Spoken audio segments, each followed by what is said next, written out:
para la Comisión Nacional de Derechos Humanos un gusto estar aquí con ustedes en esta conmemoración de un hecho trágico, algo que sin duda marcó la historia de esta ciudad, la seguirá marcando por mucho tiempo, y no solamente de esta ciudad, sino de todo Veracruz y en general pues de nuestro país, ¿no? Para nosotros también es muy importante transmitir un mensaje para ampliar, digamos, la perspectiva, porque si bien el día de hoy estamos aquí para conmemorar y que no se nos olvide, tener esa memoria histórica de un crimen que sucedió hace más de 30 años, junto con la hoy exigencia legítima de que haya un hospital para poder tener un mejor ejercicio del derecho a la salud, también es importante ampliar la perspectiva y saber pues que esto no es un hecho aislado y que además también viene de un proceso histórico, ¿no? Vamos a trasladarnos un poco antes de que sucediera la tragedia de Ana Berza, unos cuantos siglos antes, ¿no? ¿Qué sucedía en el mundo? Pues empieza a haber un desarrollo industrial. Junto con ese desarrollo industrial hubo un gran desarrollo de la industria química, y entonces empezaron a emerger varios productos, varios servicios, ¿no? Todo un desarrollo a un ritmo diferente en la historia de la humanidad. Pero lo que no nos esperábamos como humanidad históricamente, ¿no?, en aquel entonces, pues son todas las consecuencias a la salud y todas las consecuencias al ambiente que iba a traer ese desarrollo industrial, ¿no? Hasta el siglo pasado, como más o menos en los años 60, es que se empiezan a ver esas consecuencias y que entonces se empieza a exigir que haya una regulación. Fíjense, desde los años 50, 60, o sea, 70 u 80 años después, seguimos sin poder regular adecuadamente esos desarrollos de la industria química. ¿Cuándo lo vamos a hacer? Particularmente en el caso de los plaguicidas, que además se llaman plaguicidas altamente peligrosos. No son simples matahierbas, agroquímicos, ¿no? La industria de los plaguicidas les llama sustancias para proteger los cultivos. Nos quieren engañar con eufemismos, adornan las palabras. Se llaman plaguicidas altamente peligrosos. Internacionalmente, desde los años 80 ya se había advertido que estos plaguicidas altamente peligrosos causaban muchos daños a la salud y al ambiente. Y entonces los países empezaron a ver que era necesario eliminarlos gradualmente y reemplazarlos por alternativas que no fueran tan tóxicas. Eso ya en los años 80. Y otra vez, 40 años después, no se ha hecho. El doctor aquí nos comentó de 3 convenios que ha firmado nuestro país. Ahorita, en este momento, todos los países integrantes de esos 3 convenios están reunidos. Esto se llama la TRICOP, la conferencia de las partes de estos 3 convenios. Y están apenas sacando otra vez un acuerdo para poder prohibir, restringir los plaguicidas altamente peligrosos otra vez gradualmente. Y todavía en esas reuniones hay países que dicen, no, espérate, es que no hay alternativas, lo cual es completamente falso. Ahorita vamos a hablar un poco más de esto. Entonces, ustedes imagínense imagínense que cuando llegó el momento aquí en México, ya en los años 90, con este crimen que sucedió en esta ciudad, el desastre de Anaversa, en realidad ya estamos arrastrando toda una historia de una desregulación y de varias irregularidades. Todo eso sucedió entonces antes.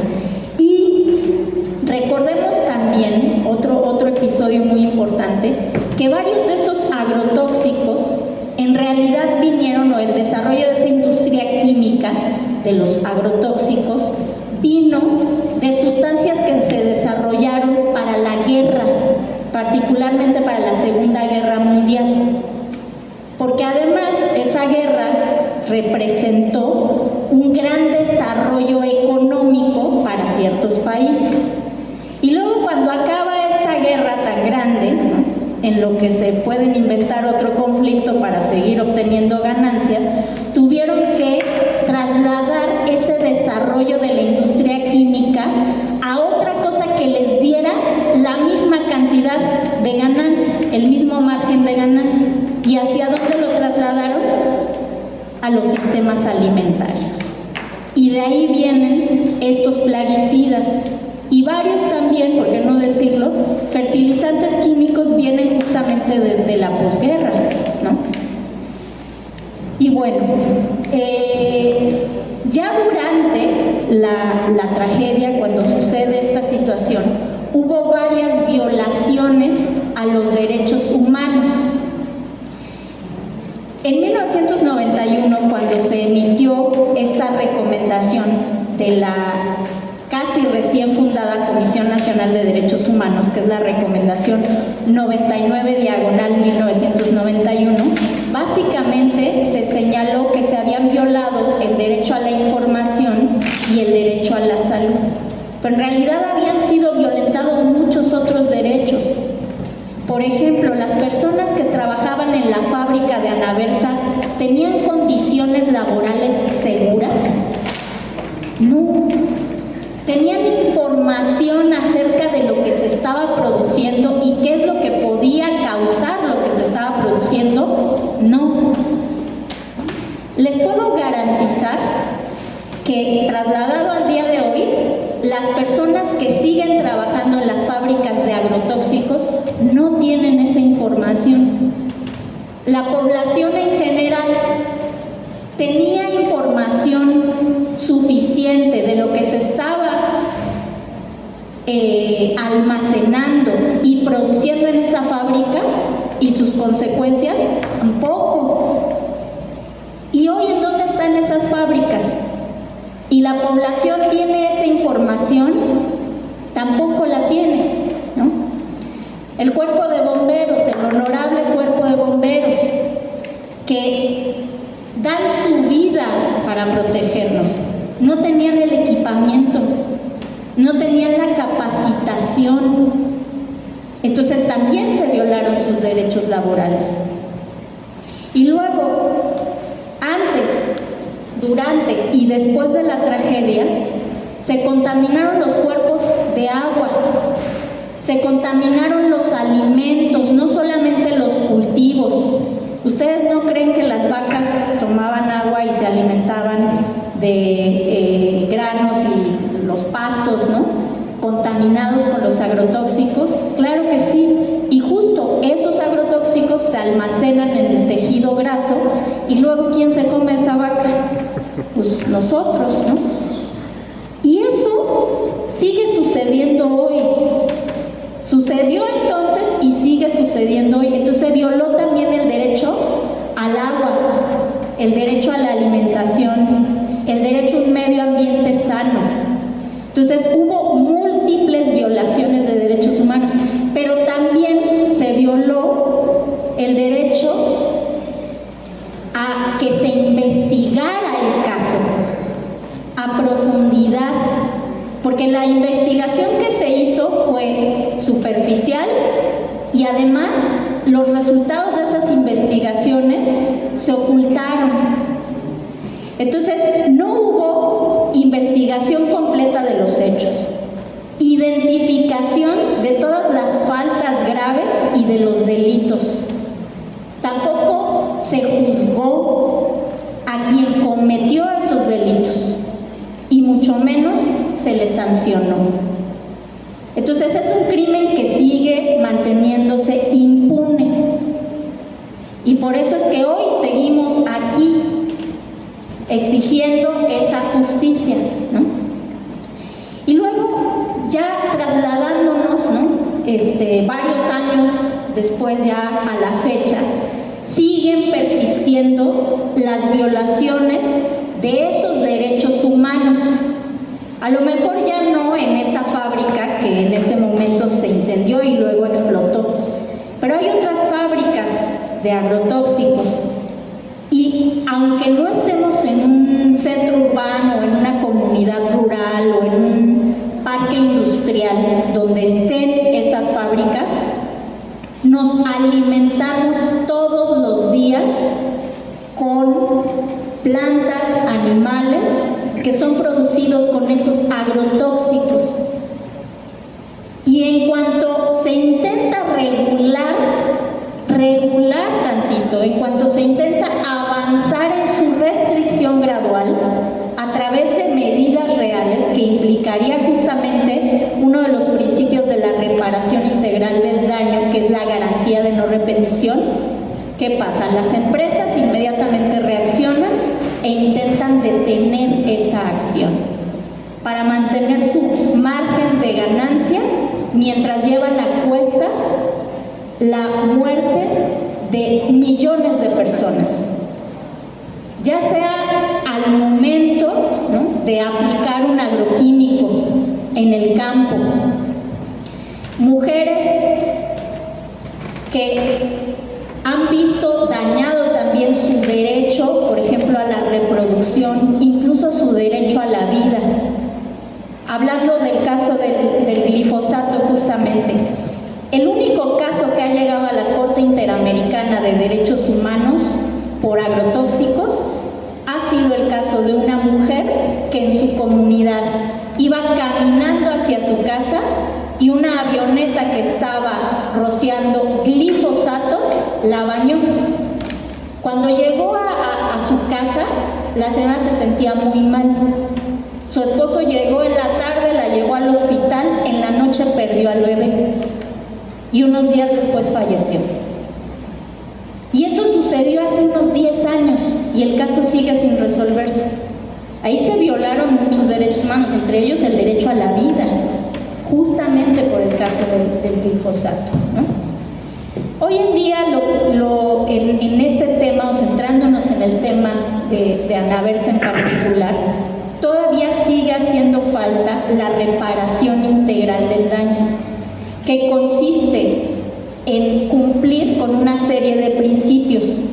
Se tiene que exigir la restitución, la indemnización, la rehabilitación, la satisfacción de las víctimas y las garantías de no repetición. Creo que es muy importante que estemos concentradas en el tema del hospital, pero esta no va a ser la única exigencia o el único paso, porque el que haya un hospital no va a solucionar todos los otros problemas que se generaron a partir precisamente de la explosión de Ana Berza. Por ejemplo, los daños económicos que han vivido las personas que se enfermaron, que perdieron sus trabajos, los daños sociales, porque esas personas no pudieron tener una vida familiar o una vida social normal, y esos también son violaciones de derechos humanos. Entonces, ¿cómo le hacemos para que ya no se repita eso? Yo creo que algo muy importante también, y es un poco el mensaje que quiero transmitir, es seguirnos concentrando en esas garantías de no repetición. Hay que estar muy atentas y atentos y hermanar las diferentes luchas, no solamente aquí en Córdoba, sino en Veracruz sobre todo. Por ejemplo, unos datos, hablando del glifosato. El sexenio pasado, en el Consejo Nacional de Humanidades, Ciencias, Tecnologías e Innovación, llevamos a cabo una encuesta junto con la Procuraduría Agraria para poder saber en los núcleos agrarios qué tanto glifosato se utilizaba, justamente por el decreto presidencial que se emitió en el 2020 y luego hubo una reforma en el 2023. Y el estado de todo el país en donde más se usa glifosato es Veracruz. No es Sinaloa, Sonora, que son el granero de México, no, es Veracruz. Antes de eso, en el 2018, se hizo un estudio en el Instituto Nacional de Ecología y Cambio Climático en 5 estados de la República para saber el tema de la contaminación transgénica en los maíces nativos. O sea, dentro de los maíces nativos, si había entrado los transgenes, ¿no? Bueno, el estado de Veracruz resultó el más contaminado en sus maíces nativos. Aún así los niveles son bajos, pero está contaminado. Pero también tienen otra cualidad. También el sexenio pasado se impulsaron unos proyectos, y en el norte del estado de Veracruz hubo uno de los proyectos más grandes de agroecología de todo el país, un faro agroecológico, particularmente en cultivos de cítricos, sobre todo de naranja. Hoy en día son más de 9,000 productores que se han sumado para dejar los agrotóxicos y producir diferentes cítricos sin ningún plaguicida altamente peligroso. Lo lograron. ¿Por qué? Porque sí hay alternativas a todos esos agrotóxicos, ¿no? A través, por ejemplo, de la agroecología. A eso me refiero justamente con hermanar las luchas y ver que la fotografía es mucho más grande. Ustedes que están aquí como enfermeras, enfermeros, ¿qué enfermedades van a atender en los hospitales? Diabetes, hipertensión, cáncer, insuficiencia renal, insuficiencia hepática. Pregúntense, ¿de dónde vienen esas enfermedades? Porque el paciente no fue que nada más se enfermó por genética, porque no, pues así ya estaba y es propenso a eso. No, tiene que ver con la exposición a diferentes sustancias químicas en la vida cotidiana. ¿A qué me refiero con eso? En el desayuno, comida y cena. Porque todos los alimentos, o la mayoría, están producidos con agrotóxicos. Y eso es un acto de violencia. Porque ni siquiera nos dan información y no nos quieren dar las alternativas para que todo eso se produzca sin agrotóxicos. Y sí se puede. Entonces hay que preguntarse de dónde vienen esas enfermedades. Y les puedo garantizar que es una exposición a lo largo de mucho tiempo. Luego, en cuanto a las garantías de no repetición, creo que es muy importante hoy en día en el país poner mucha atención a lo que está sucediendo tanto en el Poder Ejecutivo como en el Poder Legislativo y en el Poder Judicial, ¿no? Lo del judicial no lo voy a tocar porque es la elección que viene y bueno, pues hay que ir a votar, nada más lo voy a dejar hasta ahí. Pero en el Poder Ejecutivo hay un adeudo pendiente. En el 2018, la Comisión Nacional de Derechos Humanos emitió una recomendación sobre los plaguicidas altamente peligrosos. En el 2019, la Secretaría de Salud, la Secretaría de Agricultura y la Secretaría de Medio Ambiente aceptaron la recomendación.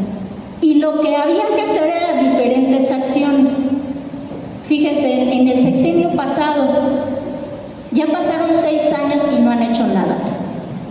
Hay que exigir que se haga. Apenas se están poniendo de acuerdo para actualizar un reglamento que se llama PLAFEST, justamente sobre la regulación de los plaguicidas. Llevan 6 años actualizando un reglamento, pero eso no es lo peor. Ese reglamento es de 1988. Y con eso es que se autorizan hoy en día los plaguicidas. Entonces hay que poner atención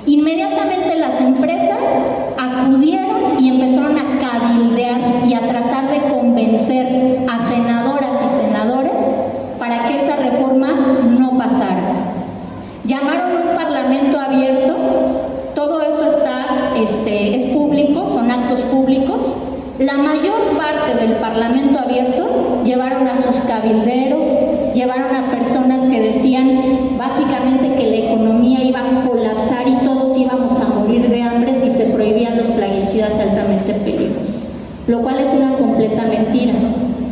¿Qué otra cosa sucedió el sexenio pasado? Justamente con los decretos presidenciales, que dentro del Consejo Nacional de Humanidades, Ciencias, Tecnologías e Innovación nos tocó participar en la redacción y luego en su emisión para defenderla, porque importante también vigilar al Poder Ejecutivo. Hubo 2 intentos de que ese decreto presidencial no saliera conforme a la voluntad que había establecido el presidente por precisamente la expresión del pueblo. Eso lo hizo la entonces SADER, particularmente el secretario Víctor Villalobos. Intentaron aprobar un decreto que no decía lo que debía de decir.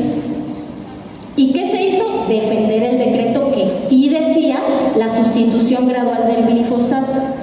Y luego nos tocó defender ese decreto en los tribunales, porque empresas como Anaversa, justamente, Agricultura Nacional se llama, o su marca comercial es Dragón, nos demandaron, argumentando que se les estaba violando su derecho económico para comerciar esos venenos. Tuvimos más de 30 juicios de amparo. Todos los ganamos. Monsanto también nos demandó y le ganamos a Monsanto con argumentos justamente científicos por todos los daños a la salud, al ambiente, a la alimentación, que están relacionados con derechos humanos que son colectivos. Y ahí los jueces justamente hicieron una ponderación de derechos. ¿Qué es más importante? ¿El derecho de la empresa, el derecho económico de un particular o los derechos colectivos de toda la población? Pues los derechos colectivos. Y luego cuando las empresas argumentaban que no había alternativas, les llevamos a los jueces, a los magistrados, todas las pruebas de que sí había alternativas. Y no en la teoría, no, en México se estaban aplicando esas alternativas desde hace más de 30 años, porque no se inventó el hilo negro. Es algo que ya estaba sucediendo y que todavía se impulsó más el sexenio pasado. Y los jueces nos dieron la razón como Ejecutivo Federal. Y entonces, como no les alcanzó, o tratando de manipular al Poder Judicial aquí en México, se fueron más alto.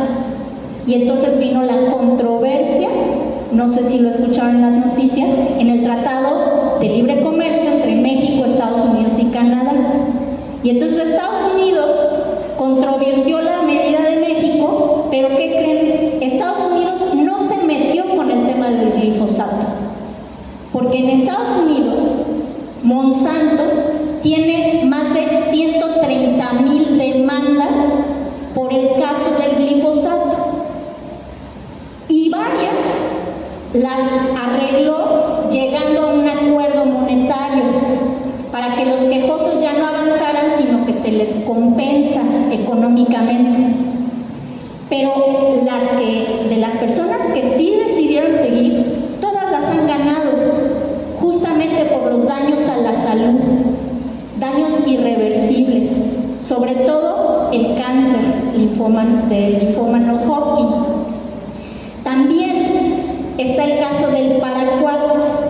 Ahí no es Monsanto, es una empresa que se llama Syngenta, que la compró otra empresa china que se llama ChemChina. Ellos también tienen más de 100,000 demandas por el caso del paraquat, que sobre todo está asociado con enfermedad del Parkinson. Y están perdiendo los juicios. Pero lo más trágico de todo eso, además, es que las empresas, estas dos, se les comprobó en los juicios que sabían que sus agrotóxicos causaban, en el caso del glifosato, cáncer, y en el caso del paraquat, en Parkinson, ellos lo sabían desde los años 90 y lo ocultaron. Y eso se demostró en los juicios. No es una filtración o algo así, ¿no? Entonces, Estados Unidos no se quiso meter en esa controversia del glifosato y solamente controvirtió a México en el tema del maíz transgénico, particularmente en que no se prohibiera la importación de maíz transgénico para consumo animal. Finalmente, el panel, que es un panel de abogados, no quiso manifestarse sobre la ciencia, la evidencia científica que presentó México. México presentó más de 1000 estudios donde se mostraban los daños a la salud y al ambiente asociados con el consumo y la siembra de maíz transgénico. ¿Y qué dijo el panel de esto? Lo que dijeron fue, bueno, las preocupaciones de México son legítimas, pero nosotros no somos científicos y no vamos a revisar esa parte. México tiene que hacer una evaluación de riesgo y poner su medida conforme al Tratado de Libre Comercio. ¿Y qué se difundió en las noticias? México perdió el panel porque se demostró científicamente que el maíz transgénico no hace daño. Eso es mentira.